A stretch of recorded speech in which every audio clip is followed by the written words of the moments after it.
So good morning again. My name is Tom Ottman. I am a general surgery resident at Indiana University, and I would like to again thank the SSAT program committee and our moderator for this session and the other sessions as well for the opportunity to present our work today. So today I'll be discussing the development of biliary stricture in the setting of necrotizing pancreatitis and our experience with this complication at Indiana University. Neither myself or any of my co-authors have any disclosures to report. First, background about necrotizing pancreatitis, which from this point forward I'll refer to as NP as an abbreviation. Acute pancreatitis results in about 300,000 hospital admissions per year in the United States, and up to 20% of these patients will go on to develop NP. NP is a critical illness that often lasts several months, and even after acute disease resolution, long-term morbidity is extremely common. Frequently reported long-term sequelae include pancreatic insufficiency, chronic pancreatitis, symptoms attributable to disconnected pancreatic duct syndrome, and gastrointestinal complications such as fistula or stricture. Less frequently reported are the foregut complications of NP, including complications of the duodenum and the bile duct. Benign biliary stricture may develop from bile duct injury, anastomotic narrowing, or inflammation.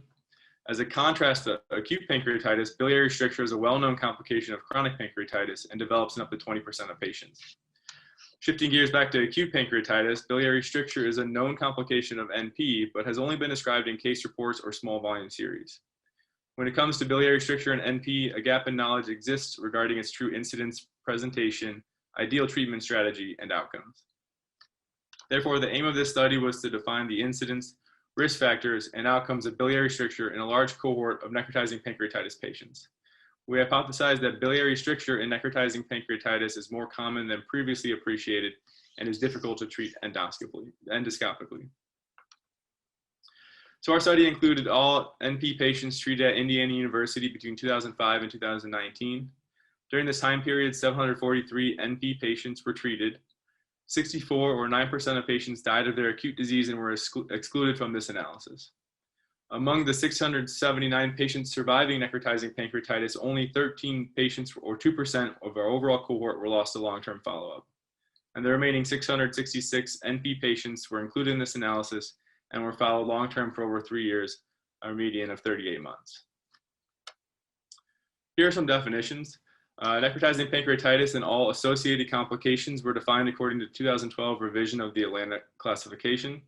Our definition of biliary stricture has been established and validated in the gastroenterology literature as a narrowing of the bile duct to 75% of the unaffected duct size, visualized by magnetic resonance or endoscopic retrograde cholangiography. Resolution of stricture was confirmed on cholangiography as a bile duct size greater than 75% of the duct above and below the previous stricture site, and without repeat intervention during a 6-month follow-up period.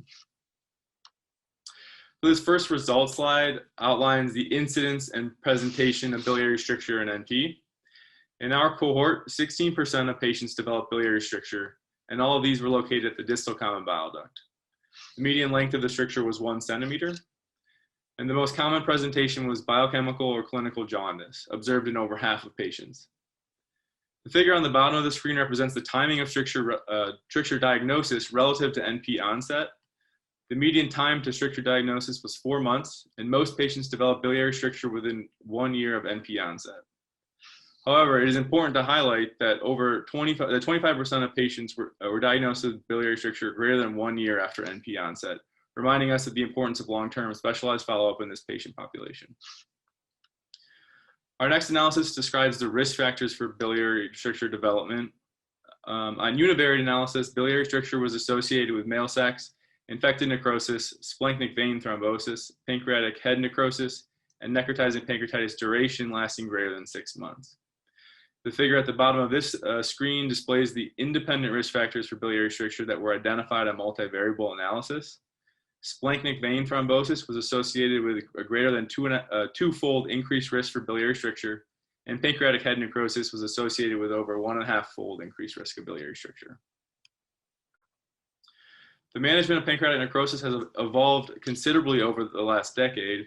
Therefore, we evaluated the incidence of biliary stricture associated with the different necrosis treatment strategies. Patients with necrosis that resolved with medical management alone had the lowest incidence of biliary stricture of 7%. The highest incidence of biliary stricture was observed in patients requiring both minimally invasive and operative approaches to achieve disease resolution. It is important to remember that the type of intervention required to achieve resolution is determined by the individual patient and their necrosis morphology. And with that in mind, these findings appear to suggest that more severe disease and necrosis refractory to minimally invasive intervention was associated with a higher incidence of biliary stricture. This slide summarizes the treatment of biliary stricture to achieve resolution. The median time from stricture diagnosis to resolution was 6 months, and patients required on average 3.4 procedures during that time. During stricture treatment, 40% of patients required hospital admission, and the mean length of stay in these patients was 13 days. The figure on the bottom outlines the treatment performed in the 108 patients with biliary stricture and to achieve disease resolution. 2 patients died prior to any intervention for biliary stricture and were excluded did not undergo any specific treatment for their biliary stricture. And the remaining 3 patients underwent upfront surgical correction of their biliary stricture, and 19 patients underwent percutaneous intervention. However, it's important to highlight that 15 of these patients underwent immediate endoscopic internalization of their percutaneous biliary stent. So that resulted in a total of 99 patients that were included in the endoscopic arm of treatment. In these 99 patients treated endoscopically, the success rate was 83%, and the median duration of endobiliary stenting was 6 months. 17% of patients were refractory to endoscopic treatment of biliary stricture and subsequently underwent operative correction. On multivariable analysis, we identified a history of infected necrosis and NP disease duration of greater than 6 months as risk factors for biliary stricture refractory to endoscopic treatment. Stricture length was not associated with the success of endoscopic treatment. The final results slide here highlights the outcomes of surgical correction of biliary stricture. A total of 22 patients in this study underwent surgical correction, and the postoperative length of stay was a median of 9 days. About 1/4 of patients developed a postoperative complication, with the most common being surgical site infection. 1 patient underwent reoperation to treat bile leak. These patients have been followed for a median of 16 months postoperatively, and to date, no patient has developed a recurrent biliary stricture. So in summary, biliary stricture in NP is common and developed in 16% of this large cohort of NP patients. Importantly, 25% of patients with biliary stricture were diagnosed greater than 1 year after NP onset. Risk factors for biliary stricture included splenic vein thrombosis and pancreatic head necrosis. Most patients with biliary stricture were treated successfully with endobiliary stenting. However, a subset of patients required surgical correction.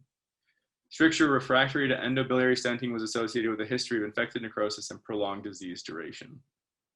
And in conclusion, biliary stricture is common after necrotizing pancreatitis and contributes to the considerable morbidity seen in survivors. And most necrotizing pancreatitis patients with biliary stricture are treated successfully with prolonged endobiliary stenting. Thank you for your attention. I'd be happy to take any questions. This paper will be discussed by Susanna de Goes. Yeah, congratulations on a great presentation and a very impressive data set of necrotizing pancreatitis patients. So for my first question, I assume that Indiana University is a tertiary referral center. Do you think that impacts the incidence of biliary strictures at your center, where physicians may have tried to treat these patients elsewhere and then referred to your hospital? And for my second question, I think your data set covers a very long time span. And obviously a lot has happened in that time, including the introduction of the step-up approach. Did you see any trends and any changes in the incidence of biliary strictures? I'm sorry, go ahead. Sorry, yeah, and for my third question, you guys have studied biliary strictures elaborately. Do you have any tips, any things you changed in your management of these patients that you are willing to share? Thank you for these questions. So to answer, so as far as we are a tertiary care center, we treat about 50 to 60 necrotizing pancreatitis patients per year, and includes several of our neighboring states. So we do get a lot of these patients transferred in. We typically get the most complex patients transferred to us, those patients that are refractory to the minimally invasive approaches or the medical management for NP. So I do think that we get a more complex patient population, and we do believe that more complex or more severe disease is associated with biliary stricture. So it's possible that the true incidence of stricture may be overestimated in this population. we did look at the evolution and management kind of over the 15 years of this study, and we actually found that the incidence of biliary stricture remained relatively consistent in that range of about 12 to 18% of patients per year of the study. And I apologize, can you remind me of your last question? Are any things you learned you're willing to share regarding the management of these patients? Yeah, so in looking at this kind of 15 years of patients with long follow-up, the one thing that we have been trying to promote recently is the importance of long-term follow-up for these patients. So particularly for biliary stricture, a practice that we've kind of adopted as a result of this data is to, in the first few years after disease resolution, to evaluate the patient's liver enzymes on a basis of 3 to 6 months for the first few years, and then every 6 to 12 months for life after that, to ensure that if they are developing a biliary stricture, that we're going to detect it early, because essentially 1 out of every 5 of these patients will develop biliary stricture. So that's one of the large changes. There's a lot of the work we've done recently is looking at these long-term complications, and we've really focused on long-term follow-up for these patients. Dr. Mammon, you said only 25% of patients develop a stricture after the first year. You know, if their liver function tests are normal for a certain period of time, can you stop following them? And I guess my other question is, when you do endoscopic intervention, what does that mean? So you place a metal stent, do you do serial dilatation of the stricture? So what is that endoscopic management exactly? Yeah, thank you. I think it's reasonable after, several years of stable liver enzymes to maybe just have them checked at the patient's annual exam with their primary care physician, but if in a patient who kind of has a ongoing inflammation within the pancreatic head or is developing chronic pancreatitis as a result of their necrotizing pancreatitis, I think that it's important to continue to follow them long term. And I apologize, can you, the second part of your question? And endoscopic intervention, so do you dilate or, right? So we are looking a little bit in more detail into the endoscopic management for these patients. We're working with some of our GI colleagues to evaluate that subset of 100 patients a little bit more closely, looking at plastic stents, self-expanding metal stents, the interventions performed during the endoscopy. I can't say there was really one algorithm that they follow. I think early in the study, plastic stents were used more commonly, and then later in the study there was some introduction of metal stents. But with 100 patients, we weren't really able to tease anything out, so we left it out of our data set for the manuscript and for this presentation.